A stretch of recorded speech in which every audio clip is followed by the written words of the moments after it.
vampires and start, and you come in and just like, yes, let's do this. Well, Josh hired a punk rocker to play a punk rock vampire.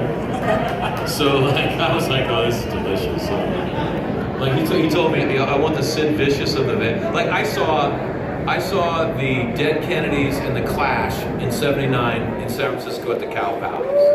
And that was a good concert. We destroyed the Cow Palace. They didn't let another rock show in there for 20 years because we did so much damage to the Cow Palace. I threw a bottle of tequila at Joe Strummer, and he's counting off. He goes, 1, 2, 3. What the fuck?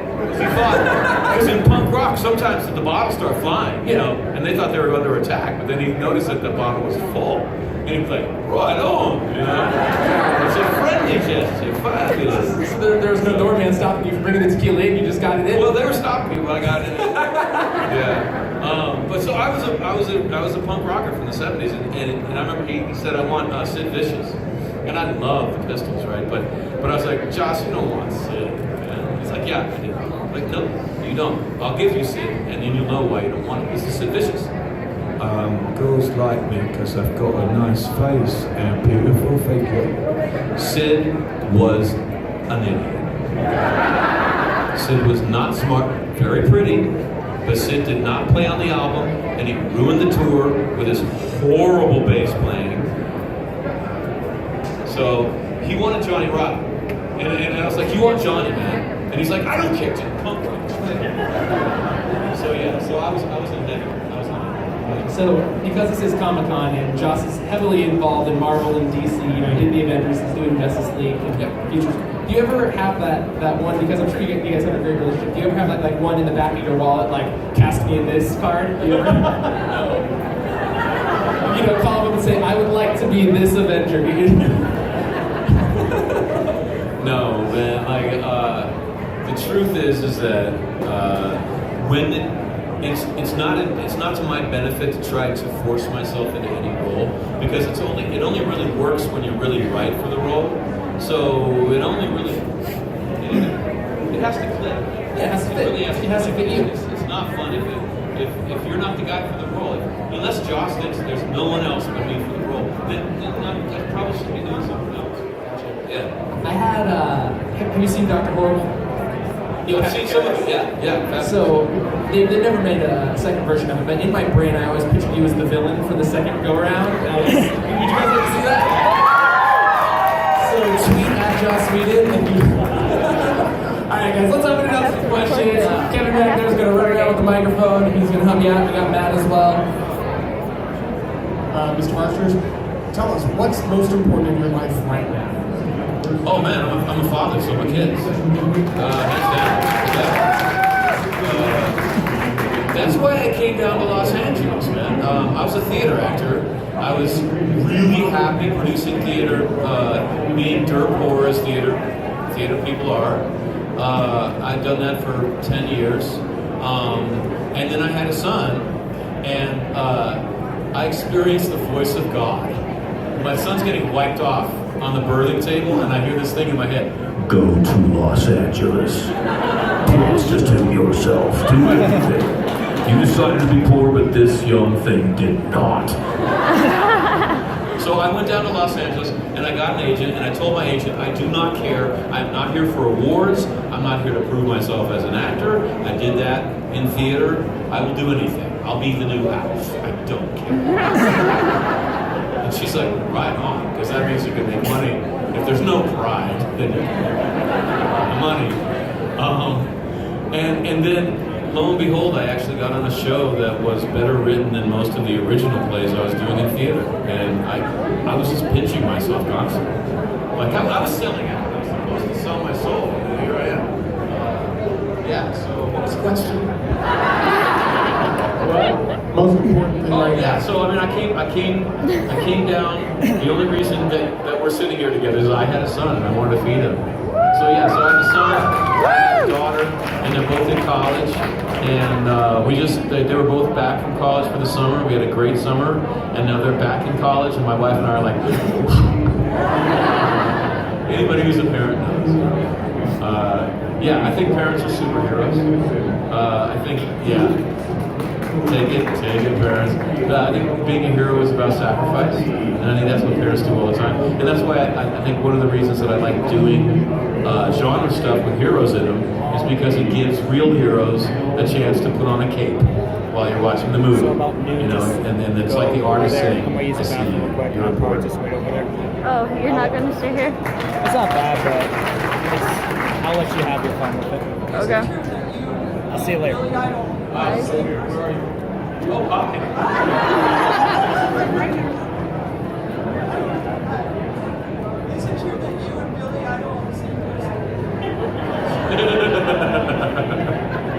No, man, Billy's way cooler than me. Jesus.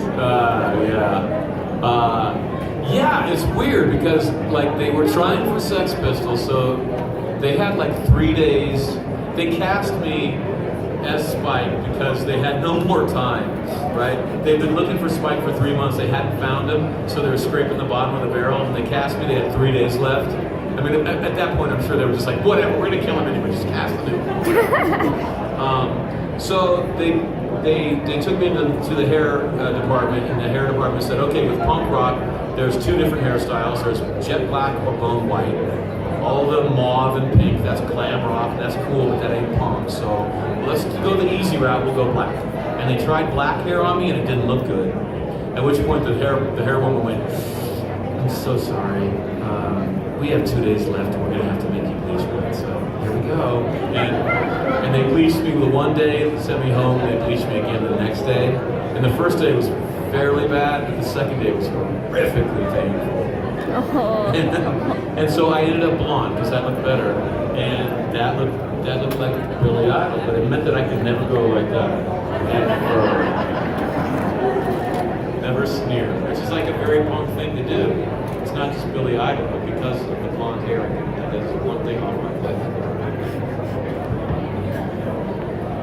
Question. I don't know if you've ever heard this headcanon before. There's a headcanon that Spike was going to show up in a bar in the Firefly universe. And so my question is, what do you think Spike would be up to in the future on a different planet in a bar?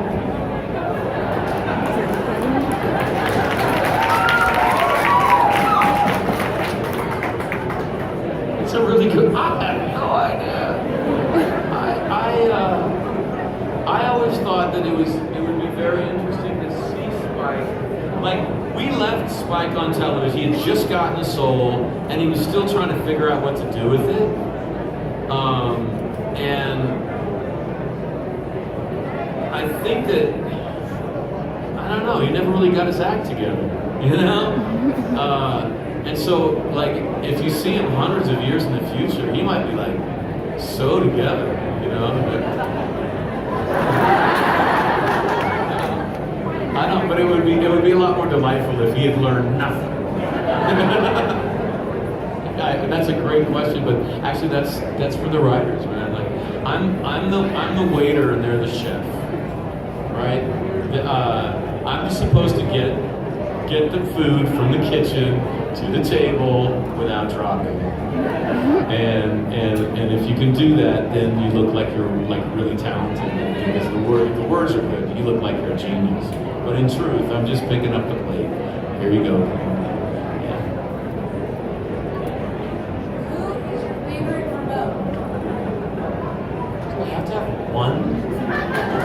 Come on, Joey. I mean, if you have to pick one, Joey, yeah. And how cool was that in Spider-Man? Oh my God, when they broke out the remotes, I was like, this movie is gonna be. And then Mary Jane and Camp, like punk rock, Spider-Man. Yeah. When you and Charisma were on Supernatural together as husband and wife, how much of that episode was your relationship and then previously that you just kind of ran with and had fun, and how much of that was the writing? Okay, it was all the writing because Charisma and I had no relationship at all before Supernatural because I'm an idiot. I assumed that she was like her character on Buffy, which was the over-entitled cheerleader type. And I'm like, not down with that at all. And I was just like, the whole time on Buffy, I was like, oh, there's charisma. Like, don't talk to that one. And I remember being on the set of Supernatural and discovering that she was an absolute sweetheart. And I had judged her for being a good actor. So like we're talking, and after 5 minutes, I'm like, oh man, I'm so sorry. And I tried to explain myself. She's like, that's fine. And we just kind of talked about our kids, and we talked about life, and found out that we liked each other a lot. So like no, the whole thing about hating each other and everything like that, nothing at all. Nothing in the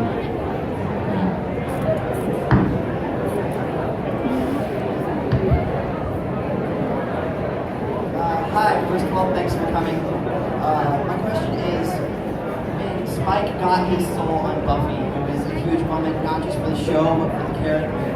As an actor, how did you approach that drastic change to your character? Good question. Mind-bending panic. The truth is I had been cheating the whole time on Spike. I had decided to play him like he had a soul, even from the beginning. Because Joss had told me that I was a soulless vampire who felt nothing for anyone and no remorse or love at all. And I told him, yeah man, okay. And then he turned his back and I was like, F that.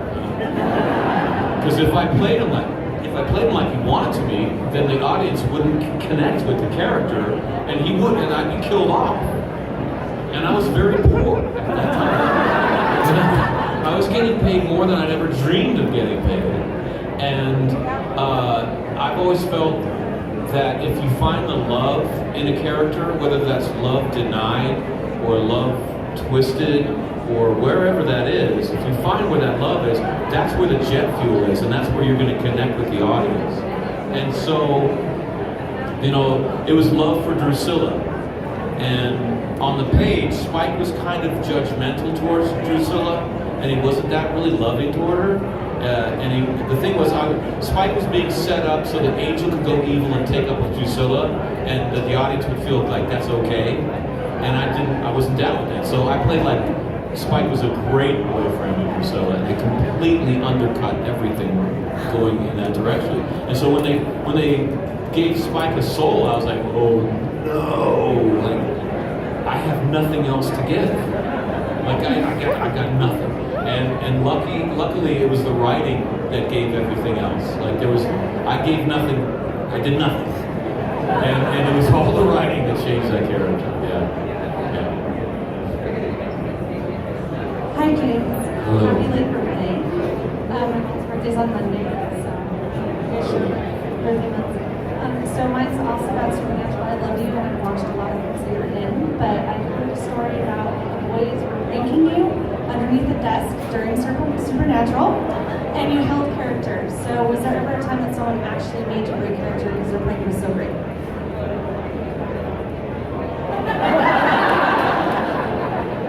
No, I live for the word action. It doesn't matter how tired I am or what the circumstances are. When they call that word, I'm in heaven, man. And so the whole point for me is getting to that word. And once I do, I don't know, there's just no reason to break. And filming is kind of like there's a small hurricane of activity going on at all times, and you have to hold your concentration. And I don't have anything against actors that break. Caldwell does all the time. She's a genius. There's nothing wrong with it. But just for me, it's just not part of what I do. I don't know. No, I don't break. I'll never break.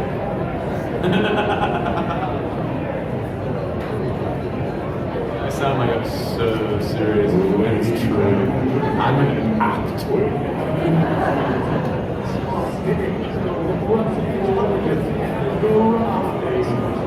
Say that again, man. Really, like, kiss that mic like you're a rock star.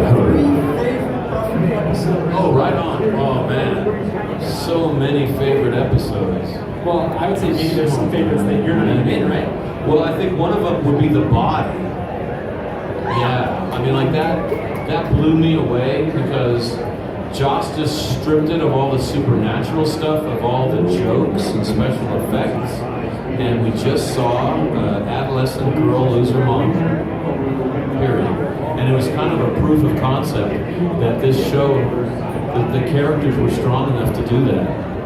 And I just thought that was so impressive, you know. I think Tabula Rasu, is that how you say that, man? No. Oh my, yes.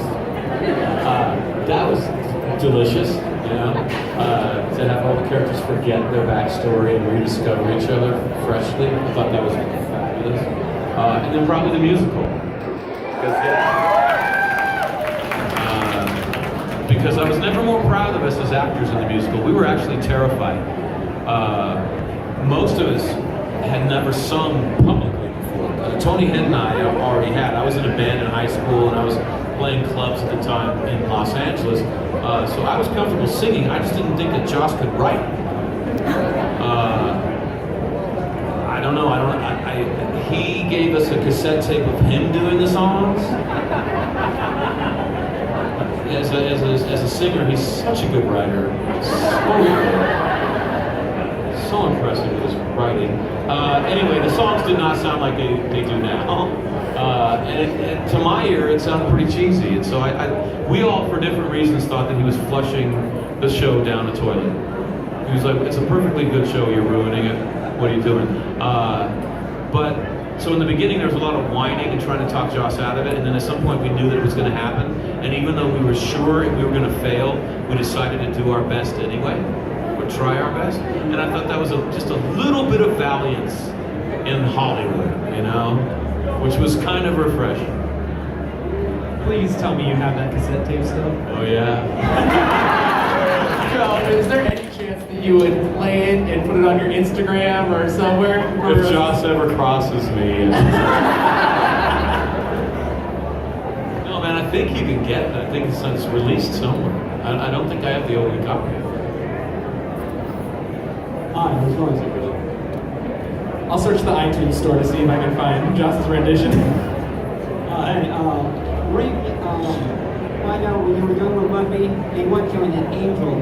And you got the same experience while working on Buffy? Is also the same experience while working in Angel, or is it different? No, it was so much the same. You know, filming Buffy and Angel were just the same experience. It was the same directors, the same writers. I'd worked with David a lot. Same editors. It was the same kind of company doing two shows, to tell you the truth. The only difference between the two shows was that on Buffy they had a lot more money, and so we filmed from 12 to 20 hours a day, which was mind-bendingly tired. We would start at 4:30 in the morning on Monday, and we would stop filming when the sun came up Saturday morning. And you do that for 7 years, and you go through levels of fatigue that you didn't know existed. We would play a game with each other. What did we film this morning? I don't know. I have no memory of anything. On Angel, they still had a lot of money, but not as much, so it was more of a normal television show, and it was, on a normal television show, it's a 12-hour day, because after 12 hours, you have to pay the crew double. So 12 and no more, which after Buffy was like a minimum million. It's like 12 hours, I don't know what to do with my life now, you know? So that's really the only difference. I would say, I mean, that'd probably be harder, you know, you're getting the paycheck, of course, to be there, but it'd probably be harder if you didn't have such an excellent family of amazing human beings to be around the whole time. Right? Oh, completely.